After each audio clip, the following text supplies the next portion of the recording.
Hello friends, welcome to my YouTube channel GK quiz में आप सभी का बहुत बहुत स्वागत है फ्रेंड्स। आज की इस वीडियो में हम बात करने वाले हैं उत्तर प्रदेश पुलिस के सामान्य हिंदी में जो मोस्ट इंपॉर्टेंट प्रश्न आपके बनते हैं हिंदी साहित्य से, उनको आज हम इस वीडियो में कवर करने वाले हैं। और हिंदी साहित्य के जितने भी पुरस्कार और सम्मान हैं ना फ्रेंड्स, उनको आज हम इस वीडियो में कवर करने वाले हैं। ठीक है, तो आप उत्तर प्रदेश पुलिस का एग्जाम देने जा रहे हो फ्रेंड्स, तो आपको 2 नंबर दिलाएगा यह वीडियो, तो शुरू से अंत तक जरूर देखिएगा। मोस्ट इंपॉर्टेंट प्रश्नों की श्रृंखला होने वाली है। तो चलिए शुरुआत करते हैं पहले क्वेश्चन से। पहला क्वेश्चन आपके सामने फ्रेंड्स कह रहा है, साहित्य के क्षेत्र में दिया जाने वाला सर्वोच्च पुरस्कार कौन सा है। तो फ्रेंड्स, साहित्य के क्षेत्र में दिया जाने वाला जो सर्वोच्च पुरस्कार है ना, वो याद रखिएगा ज्ञानपीठ पुरस्कार है। ठीक है ना, यानी इस क्वेश्चन का जो विकल्प है, विकल्प नंबर डी बिल्कुल सही हो जाएगा। साहित्य के क्षेत्र में दिया जाने वाला सर्वोच्च पुरस्कार ज्ञानपीठ पुरस्कार है, ये भी आपको याद रखना है। आगे बढ़ते हैं अगले क्वेश्चन की तरफ। अगला क्वेश्चन है, ज्ञानपीठ पुरस्कार के संस्थापक कौन थे। मोस्ट इंपॉर्टेंट प्रश्न है फ्रेंड्स। तो ज्ञानपीठ पुरस्कार के जो संस्थापक हैं फ्रेंड्स, वो है श्री साहू शांति प्रसाद जैन। कौन है? श्री साहू शांति प्रसाद जैन ज्ञानपीठ पुरस्कार के संस्थापक हैं। यानी इस क्वेश्चन का जो विकल्प है, विकल्प नंबर ए बिल्कुल सही हो जाएगा। सारे के सारे प्रश्नों को फ्रेंड्स बहुत ही ध्यान से आप नोट करिएगा, ताकि कोई भी साहित्य के पुरस्कार से आपका प्रश्न छूटकर जाने ना पाए। ठीक है, चलिए आगे बढ़ते हैं। अगला क्वेश्चन है, ज्ञानपीठ पुरस्कार कब से प्रदान किया जा रहा है। तो फ्रेंड्स, ज्ञानपीठ पुरस्कार की जो शुरुआत है ना, वैसे तो स्थापना इसकी हुई थी 1961 में ना, जबकि पुरस्कार कब से प्रदान किया जा रहा है, तो 4 साल बाद यानी 1965 से ज्ञानपीठ पुरस्कार को प्रदान किया जा रहा है।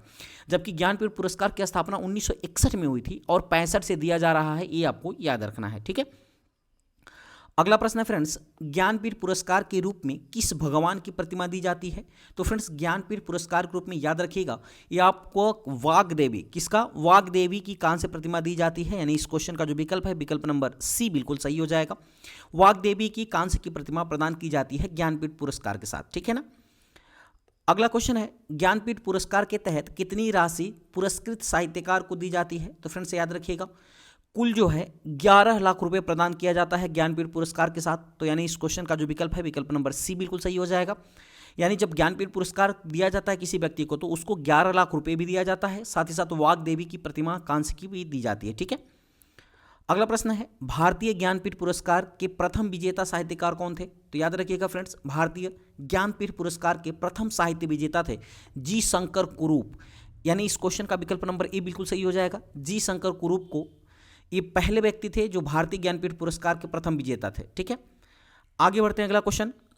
अगला क्वेश्चन है, जी शंकर कुरूप को किस भाषा के लिए ज्ञानपीठ पुरस्कार दिया गया था। तो फ्रेंड्स याद रखिएगा, जी शंकर कुरूप को जो है किस भाषा के लिए दिया गया था, तो इनको दिया गया था मलयालम भाषा के लिए। यानी इस क्वेश्चन का जो विकल्प है, विकल्प नंबर डी बिल्कुल सही हो जाएगा।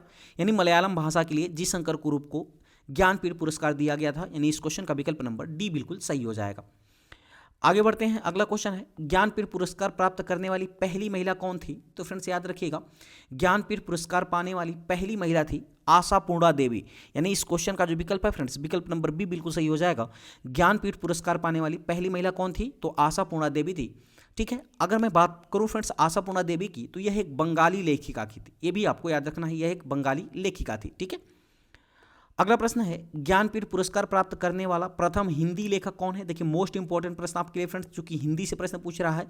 तो ज्ञानपीठ पुरस्कार पाने वाला प्रथम हिंदी लेखक की बात करें तो वो था फ्रेंड्स सुमित्रानंदन पंत। कौन थे? सुमित्रानंद पंत पहले हिंदी लेखक थे जिन्होंने ज्ञानपीठ पुरस्कार पाया था। यानी इस क्वेश्चन का जो विकल्प है, विकल्प नंबर सी बिल्कुल सही हो जाएगा। अगला प्रश्न है, सुमित्रानंदन पंत को उनकी रचना चिदंबरा के लिए कब ज्ञानपीठ पुरस्कार दिया गया था। तो आपको याद रखना है कि सुमित्रानंदन पंत पहले हिंदी कवि थे जिनको ज्ञानपीठ पुरस्कार दिया गया था, और किस रचना के लिए दिया गया था, तो उनको दिया गया था चिदंबरा के लिए। ठीक है ना, ये आपको याद रखना है, यहां से भी प्रश्न बन सकता है। अच्छा, अब प्रश्न पूछ रहा है आपसे कि किस वर्ष दिया गया था ना, तो याद रखिएगा फ्रेंड्स, इसको 1968 में इनको दिया गया था। किस रचना के लिए? चिदंबरा के लिए ज्ञानपीठ पुरस्कार दिया गया था। यानी इस क्वेश्चन का विकल्प नंबर बी बिल्कुल सही हो जाएगा, जो कि हिंदी के पहले लेखक थे जिनको ज्ञानपीठ पुरस्कार दिया गया था।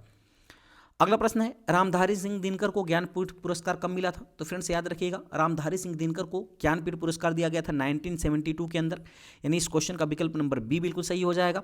यानी 1972 में रामधारी सिंह दिनकर को ज्ञानपीठ पुरस्कार दिया गया था। अच्छा, किस रचना के लिए दिया गया था, इस क्वेश्चन को भी देख लेते हैं। तो रामधारी सिंह दिनकर को कौन सी रचना के लिए ज्ञानपीठ पुरस्कार दिया गया था? तो इनकी एक रचना थी फ्रेंड्स जिसका नाम था उर्वशी, यानी उर्वशी रचना के लिए इनको ज्ञानपीठ पुरस्कार दिया गया था 1972 के अंदर। ये भी आपको याद रखना है, यानी इस क्वेश्चन का जो विकल्प है विकल्प नंबर बी बिल्कुल सही हो जाएगा। अगला प्रश्न है फ्रेंड्स, भारतीय ज्ञानपीठ पुरस्कार विजेता प्रथम महिला हिंदी साहित्यकार कौन है? तो भारतीय ज्ञानपीठ पुरस्कार विजेता प्रथम महिला हिंदी साहित्यकार पूछ रहा है ना, तो प्रथम महिला हिंदी साहित्यकार है, याद रखिएगा फ्रेंड्स कौन है? तो ये है महादेवी वर्मा, यानी इस क्वेश्चन का जो विकल्प है विकल्प नंबर ए बिल्कुल सही हो जाएगा। ठीक है, इनको यह पुरस्कार कब दिया गया था फ्रेंड्स? तो याद रखिएगा 1982 में पुरस्कार दिया गया था। इनकी रचना यामा के लिए दिया गया था, तो ये भी आपको याद रखना है। ठीक है, अगला प्रश्न है फ्रेंड्स, महादेवी वर्मा को ज्ञानपीठ पुरस्कार उनकी कृति यामा के लिए कब दिया गया था? तो ये दिया गया था फ्रेंड्स, मैं अभी बताया हूँ, ये 1982 में दिया गया था, यानी इस क्वेश्चन का जो विकल्प है विकल्प नंबर डी बिल्कुल सही हो जाएगा। 1982 में यामा कृति के लिए महादेवी वर्मा को ज्ञानपीठ पुरस्कार दिया गया था, तो ये भी आपको याद रखना है। अगला प्रश्न है, अमिताभ घोष को ज्ञानपीठ पुरस्कार कब दिया गया था? तो फ्रेंड्स ये लेटेस्ट क्वेश्चन है। अमिताभ घोष को याद रखिएगा ज्ञानपीठ पुरस्कार दिया गया था 2018 के अंदर, यानी इस क्वेश्चन का जो विकल्प है विकल्प नंबर बी बिल्कुल सही हो जाएगा। अमिताभ घोष जो है ना फ्रेंड्स, अमिताभ घोष एक इंग्लिश राइटर है, तो ये भी आपको याद रखना है, जिनको ज्ञानपीठ पुरस्कार 2018 में प्रदान किया गया था।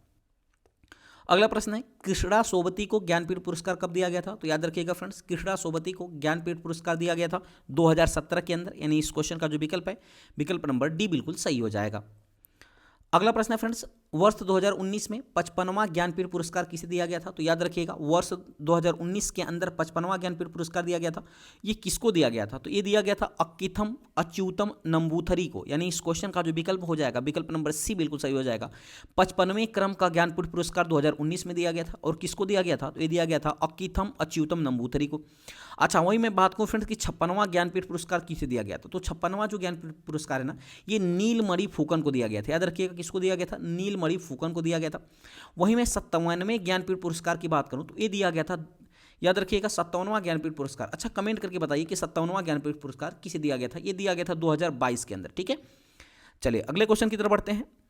अगला क्वेश्चन है, 2022 के लिए 57वां ज्ञानपीठ पुरस्कार किसे दिया गया था? तो याद रखिएगा फ्रेंड्स, ये दिया गया था दामोदर मौजे को, यानी इस क्वेश्चन का जो विकल्प है विकल्प नंबर बी बिल्कुल सही हो जाएगा। 57वां ज्ञानपीठ पुरस्कार दिया गया था दामोदर मौजे को। ठीक है, चलिए आगे बढ़ते हैं अगले क्वेश्चन की तरफ।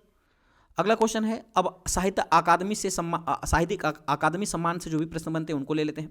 पहला प्रश्न है, साहित्य अकादमी की स्थापना किस वर्ष हुई थी? याद रखिएगा फ्रेंड्स, साहित्य अकादमी सम्मान की जो स्थापना हुई थी ना, ये हुई थी, ठीक है, 1954 के अंदर, यानी इस क्वेश्चन का जो विकल्प है विकल्प नंबर सी बिल्कुल सही हो जाएगा। अगला प्रश्न है, हिंदी भाषा के लिए पहला साहित्य अकादमी सम्मान किसे दिया गया था? तो फ्रेंड्स, हिंदी भाषा के लिए जो पहला साहित्य अकादमी सम्मान दिया गया था वो दिया गया था माखनलाल चतुर्वेदी को, यानी इस क्वेश्चन का जो विकल्प है विकल्प नंबर बी बिल्कुल सही हो जाएगा। इनकी रचना हिम तरिंगड़ी के लिए दिया गया था, ये भी आपको याद रखना है। अगला प्रश्न है, अंग्रेजी भाषा के लिए पहला साहित्य अकादमी सम्मान किसे दिया गया था? तो फ्रेंड्स, अंग्रेजी भाषा के लिए पहला साहित्य अकादमी जो सम्मान दिया गया था वो दिया गया था R.K. नारायण जी को, यानी इस क्वेश्चन का जो विकल्प है विकल्प नंबर बी बिल्कुल सही हो जाएगा। अगला प्रश्न है, हिंदी भाषा के लिए वर्ष 2022 में साहित्य अकादमी पुरस्कार किसे दिया गया था? तो फ्रेंड्स, वर्ष 2022 में हिंदी भाषा के लिए साहित्य अकादमी पुरस्कार की बात हो रही है, तो ये दिया गया था बद्री नारायण जी को।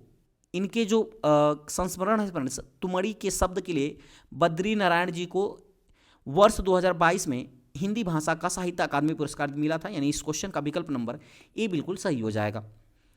अगला प्रश्न है, वर्ष 2023 का हिंदी साहित्य अकादमी पुरस्कार किसे मिला था? तो फ्रेंड्स, अभी लेटेस्ट क्वेश्चन है, तो ये मिला था संजीव को ना। इनकी रचना मुझे पहचानों के लिए वर्ष 2023 का हिंदी साहित्य अकादमी पुरस्कार दिया गया था संजीव को, यानी इस क्वेश्चन का जो विकल्प है विकल्प नंबर ए बिल्कुल सही हो जाएगा। अगला प्रश्न फ्रेंड्स, संस्कृत भाषा के लिए पहला साहित्य अकादमी सम्मान किसे दिया गया था? तो फ्रेंड्स, संस्कृत भाषा के लिए पहला साहित्य अकादमी पुरस्कार दिया गया था पीबी काणे को, यानी इस क्वेश्चन का जो विकल्प है विकल्प नंबर ए बिल्कुल सही हो जाएगा। पीबी काणे को संस्कृत भाषा के लिए पहला साहित्य अकादमी सम्मान दिया गया था, ये भी आपको याद रखना है।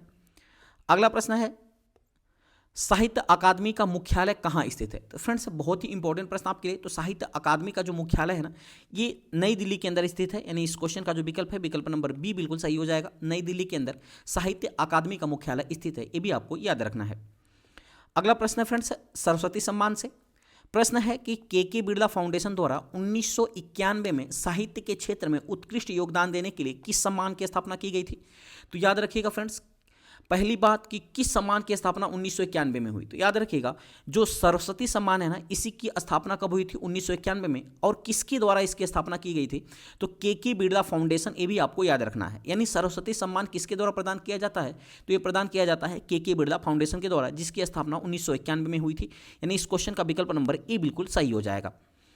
अगला प्रश्न है फ्रेंड्स सरस्वती सम्मान का प्रथम प्राप्तकर्ता कौन है? तो फ्रेंड्स याद रखिएगा सरस्वती सम्मान के प्रथम प्राप्तकर्ता हैं हरिवंश राय बच्चन। यानी इस क्वेश्चन का जो विकल्प है, विकल्प नंबर बी बिल्कुल सही हो जाएगा। हरिवंश राय बच्चन को पहला सरस्वती सम्मान दिया गया था। अगला प्रश्न है हरिवंश राय बच्चन को उनकी किस कृति के लिए सरस्वती सम्मान और किस वर्ष दिया गया था? तो याद रखिएगा इनकी कृति है फ्रेंड्स 4 खंडों की आत्मकथा, ठीक है ना। 4 खंडों की आत्मकथा के लिए पहली बार यानी 1991 में ही सरस्वती सम्मान की स्थापना हुई थी, और 1991 में ही पहली बार सरस्वती सम्मान दिया गया था हरिवंश राय बच्चन को। तो इस क्वेश्चन का जो विकल्प है, विकल्प नंबर बी बिल्कुल सही हो जाएगा, 4 खंडों की आत्मकथा के लिए, ठीक है ना। ये भी आपको याद रखना है। चलिए आगे बढ़ते हैं अगले क्वेश्चन की तरफ। अगला क्वेश्चन है सरस्वती सम्मान किस क्षेत्र के विशिष्ट कार्य के लिए दिया जाता है? तो फ्रेंड्स याद रखिएगा सरस्वती सम्मान आपको पता होगा साहित्य के क्षेत्र में दिया जाने वाला सर्वोच्च सम्मान है, यानी इस क्वेश्चन का विकल्प नंबर बी बिल्कुल सही हो जाएगा। अगला प्रश्न है सरस्वती सम्मान के तहत कितनी राशि पुरस्कृत साहित्यकार को प्रदान की जाती है? तो फ्रेंड्स याद रखिएगा सरस्वती सम्मान के तहत कुल 11 लाख रुपए की राशि प्रदान किया जाता है, यानी इस क्वेश्चन का जो विकल्प है, विकल्प नंबर सी बिल्कुल सही हो जाएगा। यानी कितनी राशि प्रदान की जाती है फ्रेंड्स? कुल 11 लाख रुपए नहीं बल्कि 15 लाख रुपए प्रदान किया जाता है, यानी इस क्वेश्चन का जो विकल्प है, विकल्प नंबर ए बिल्कुल सही हो जाएगा, ठीक है ना। चलिए आगे बढ़ते हैं अगले क्वेश्चन की तरफ। अगला क्वेश्चन है वर्ष 2013 में साहित्यकार गोविंद मिश्र को हिंदी भाषा के लिए सरस्वती सम्मान दिया गया था, उनकी किस रचना के लिए दिया गया था? ये आपसे प्रश्न पूछ रहा है। तो फ्रेंड्स उनकी रचना थी धूल पौधों पर, यानी इस क्वेश्चन का जो विकल्प है, विकल्प नंबर सी बिल्कुल सही हो जाएगा। धूल पौधों पर वर्ष 2013 में साहित्यकार गोविंद मिश्र को हिंदी के लिए सरस्वती सम्मान दिया गया था, ठीक है। अच्छा फ्रेंड्स मैं 2013 का प्रश्न क्यों ऐड किया है? याद रखिएगा अब तक हिंदी भाषा में केवल 3 लोगों को ही सरस्वती सम्मान दिया जा चुका है। 2013 में गोविंद मिश्र को दिया गया था, दूसरे नंबर में थे हरिवंश राय बच्चन, और तीसरे नंबर पे हैं फ्रेंड्स याद रखिएगा रामदरस मिश्र, ठीक है ना। यानी इन 3 लोगों को, किसको किसको? तो गोविंद मिश्र, रामदरस मिश्र और हरिवंश राय बच्चन, इन 3 लोगों को ही अब तक सरस्वती सम्मान हिंदी भाषा के लिए दिया जा चुका है, इसलिए यह क्वेश्चन आपके लिए इंपॉर्टेंट हो जाता है। तो इस क्वेश्चन का जो विकल्प होगा, विकल्प नंबर सी बिल्कुल सही हो जाएगा। अगला प्रश्न फ्रेंड्स आपके सामने, वर्ष 2021 के लिए रामदरस मिश्र को उनकी किस रचना को हिंदी भाषा के लिए सरस्वती सम्मान दिया गया था? तो याद रखिएगा फ्रेंड्स अभी तो मैं इस क्वेश्चन का विकल्प नंबर ए बिल्कुल सही हो जाएगा, मैं तो यहाँ हूँ, ठीक है ना। मैं तो यहाँ हूँ इस रचना के लिए रामदरस मिश्र को हिंदी भाषा के लिए सरस्वती सम्मान दिया गया था।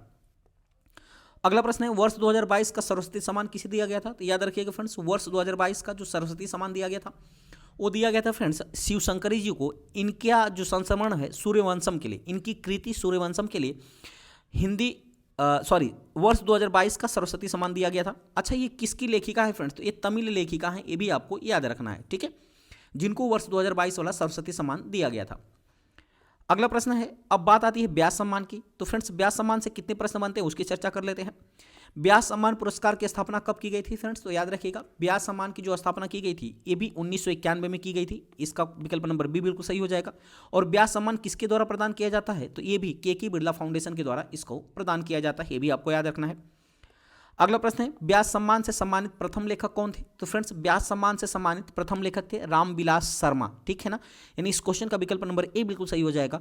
व्यास सम्मान सर्वप्रथम किस लेखक को दिया गया था? तो रामविलास शर्मा जी को दिया गया था, ये भी आपको याद रखना है। अगला प्रश्न है व्यास सम्मान पुरस्कार को 1991 में किसने प्रारंभ किया था? तो मैंने आपसे पहले ही बता दिया फ्रेंड्स कि के बिरला फाउंडेशन के द्वारा ही व्यास सम्मान की शुरुआत की गई थी, यानी के बिरला फाउंडेशन के द्वारा ही व्यास सम्मान प्रदान किया जाता है। तो इस क्वेश्चन का विकल्प नंबर ए बिल्कुल सही हो जाएगा। अगला प्रश्न है 32वां व्यास सम्मान 2022 रचना पागल खाना के लिए किसको दिया गया था? तो याद रखिएगा ये दिया गया था डॉक्टर ज्ञान चतुर्वेदी को, यानी इस क्वेश्चन का विकल्प नंबर ए बिल्कुल सही हो जाएगा। इनका जो उपन्यास था फ्रेंड्स पागल खाना ना, इन्हीं के लिए वर्ष 2022 वाला 32वां व्यास सम्मान प्रदान किया गया था, यानी इस क्वेश्चन का विकल्प नंबर ए बिल्कुल सही हो जाएगा। अब वहीं बात करें फ्रेंड्स कि 33वां व्यास सम्मान 2023 ये किसको दिया गया था? तो ये दिया गया था पुष्पा भारती जी को, 33वां व्यास सम्मान दिया गया अभी हाल ही में। ये इंपॉर्टेंट हो जाता है, लेटेस्ट करंट का क्वेश्चन है। अच्छा, इनका संस्मरण है फ्रेंड्स यादें यादें और यादें के लिए पुष्पा भारती को 33वां व्यास सम्मान दिया गया था। ठीक है, अगला क्वेश्चन है फ्रेंड्स 33वां व्यास सम्मान 2023 से किससे सम्मानित किया गया है? तो फ्रेंड्स याद रखिएगा अभी मैंने बताया पुष्पा भारती को इनके संस्मरण यादें यादें और यादें के लिए 33वां व्यास सम्मान 2023 से सम्मानित किया गया है, यानी इस क्वेश्चन का विकल्प नंबर बी बिल्कुल सही हो जाएगा। अगला प्रश्न है भारत भारती सम्मान से। ठीक है, पहला प्रश्न है भारत भारती सम्मान उत्तर प्रदेश की किस संस्था द्वारा दिया जाता है? तो फ्रेंड्स आपको याद रखना है उत्तर प्रदेश के हिंदी संस्थान के द्वारा भारत भारती सम्मान दिया जाता है, यानी इस क्वेश्चन का जो विकल्प है विकल्प नंबर सी बिल्कुल सही हो जाएगा। ठीक है, अच्छा अगर मैं बात करूं फ्रेंड्स इस क्वेश्चन की, तो याद रखिएगा उत्तर प्रदेश के हिंदी संस्थान का जो हेडक्वार्टर है ना वो कहाँ स्थित है? तो ये लखनऊ के अंदर स्थित है, ये भी आपको याद रखना है। अगला प्रश्न है भारत भारती सम्मान की स्थापना कब हुई थी? तो फ्रेंड्स याद रखिएगा भारत भारती जो सम्मान है ना इसकी स्थापना कब हुई थी? इसकी स्थापना हुई थी, ठीक है, विकल्प नंबर सी बिल्कुल सही हो जाएगा। 1982 में भारत भारती सम्मान की स्थापना की गई थी, यानी विकल्प नंबर सी बिल्कुल सही हो जाएगा। अगला प्रश्न है भारत भारती सम्मान प्राप्त करने वाले प्रथम लेखक कौन थे? तो फ्रेंड्स भारत भारती सम्मान प्राप्त करने वाले प्रथम लेखक थे महादेवी वर्मा, यानी इस क्वेश्चन का जो विकल्प है विकल्प नंबर सी बिल्कुल सही हो जाएगा। अगला प्रश्न है भारत भारती पुरस्कार 2020 किसको मिला है? तो फ्रेंड्स भारत भारती पुरस्कार 2020 की अगर मैं बात करूं तो ये दिया गया है पांडे शशिभूषण सितांशु को, यानी इस क्वेश्चन का जो विकल्प है विकल्प नंबर ए बिल्कुल सही हो जाएगा। अगला प्रश्न है भारत भारती पुरस्कार 2021 किसको मिला है? तो फ्रेंड्स भारत भारती पुरस्कार 2021 की अगर मैं बात करूं तो फ्रेंड्स ये दिया गया था डॉक्टर रामनाथ त्रिपाठी को, यानी इस क्वेश्चन का जो विकल्प है विकल्प नंबर बी बिल्कुल सही हो जाएगा। 2021 वाला भारत भारती सम्मान दिया गया था डॉक्टर रामनाथ त्रिपाठी जी को। अगला प्रश्न है उत्तर प्रदेश हिंदी संस्थान का सबसे बड़ा पुरस्कार कौन सा है? तो फ्रेंड्स उत्तर प्रदेश हिंदी संस्थान का सबसे बड़ा पुरस्कार है भारत भारती सम्मान, यानी इस क्वेश्चन का विकल्प नंबर सी बिल्कुल सही हो जाएगा। आगे बढ़ते हैं, अगला क्वेश्चन है फ्रेंड्स भारत भारती पुरस्कार में कितनी धनराशि प्रदान की जाती है? तो फ्रेंड्स भारत भारती पुरस्कार में कुल 5,02,000 रुपये की राशि प्रदान की जाती है, यानी इस क्वेश्चन का जो विकल्प है विकल्प नंबर डी बिल्कुल सही हो जाएगा। अगला प्रश्न है मूर्ति देवी पुरस्कार से। पहला प्रश्न बनता है मूर्ति देवी पुरस्कार किस संस्था द्वारा दिया जाता है? तो याद रखिएगा फ्रेंड्स मूर्ति देवी पुरस्कार जो है ना यह दिया जाता है भारतीय ज्ञानपीठ पुरस्कार समिति के द्वारा, यानी इस क्वेश्चन का जो विकल्प है विकल्प नंबर बी बिल्कुल सही हो जाएगा। भारतीय ज्ञानपीठ पुरस्कार समिति के द्वारा जो है मूर्ति देवी पुरस्कार दिया जाता है, यानी इस क्वेश्चन का जो विकल्प है विकल्प नंबर बी बिल्कुल सही हो जाएगा। अगला क्वेश्चन है मूर्ति देवी पुरस्कार प्राप्त करने वाले प्रथम लेखक कौन थे? तो फ्रेंड्स याद रखिएगा मूर्ति देवी पुरस्कार प्राप्त करने वाले जो प्रथम लेखक थे वो हैं CK नागराज राव, यानी इस क्वेश्चन का जो विकल्प है विकल्प नंबर ए बिल्कुल सही हो जाएगा, जिनको 1983 में यह पुरस्कार दिया गया था। अगला प्रश्न है हिंदी में प्रथम मूर्ति देवी पुरस्कार किसको दिया गया है? देखिए यहाँ हिंदी की बात हो रही है फ्रेंड्स, तो मोस्ट इंपॉर्टेंट प्रश्न है हिंदी में प्रथम मूर्ति देवी जो पुरस्कार है ना याद रखिएगा ये दिया गया था 1984 में। पहली बात तो 1984 में दिया गया था, और किसको दिया गया था? ये दिया गया था वीरेंद्र कुमार सखलेचा को, यानी इस क्वेश्चन का जो विकल्प है विकल्प नंबर डी बिल्कुल सही हो जाएगा। अगला प्रश्न है फ्रेंड्स वर्ष 2019 में मूर्ति देवी पुरस्कार किसे दिया गया है? तो फ्रेंड्स वर्ष 2019 वाला जो मूर्ति देवी पुरस्कार है ना ये दिया गया है विश्वनाथ प्रसाद तिवारी को, यानी इस क्वेश्चन का जो विकल्प है विकल्प नंबर सी बिल्कुल सही हो जाएगा। इनकी आत्मकथा है अस्ति और भवती आत्मकथा के लिए विश्वनाथ प्रसाद तिवारी को 2019 का मूर्ति देवी पुरस्कार दिया गया था, यानी इस क्वेश्चन का विकल्प नंबर सी बिल्कुल सही हो जाएगा। अगला क्वेश्चन है मूर्ति देवी पुरस्कार में कितनी धनराशि प्रदान की जाती है? तो फ्रेंड्स याद रखिएगा मूर्ति देवी पुरस्कार में कुल जो है फ्रेंड्स 4 लाख रुपए की राशि प्रदान की जाती है, यानी इस क्वेश्चन का जो विकल्प है विकल्प नंबर बी बिल्कुल सही हो जाएगा। तो ये तो फ्रेंड्स पुरस्कारों साहित्य के पुरस्कारों से 50 इंपॉर्टेंट प्रश्न जो कि आपके एग्जाम में कंफर्म आपको 2 नंबर देके जाने वाला है। तो फ्रेंड्स वीडियो की क्वालिटी और कंटेंट अच्छा लगा तो चैनल को सब्सक्राइब करते हुए बेल आइकन दबाना मत भूलिएगा, ताकि जो भी मैं वीडियो अपलोड करूंगा उसका नोटिफिकेशन आपके पास पहुंच सके। तो चलिए मिलते हैं ऐसे ही मजेदार टॉपिक के साथ अगली वीडियो में, तब तक के लिए बहुत बहुत धन्यवाद। Thanks for watching.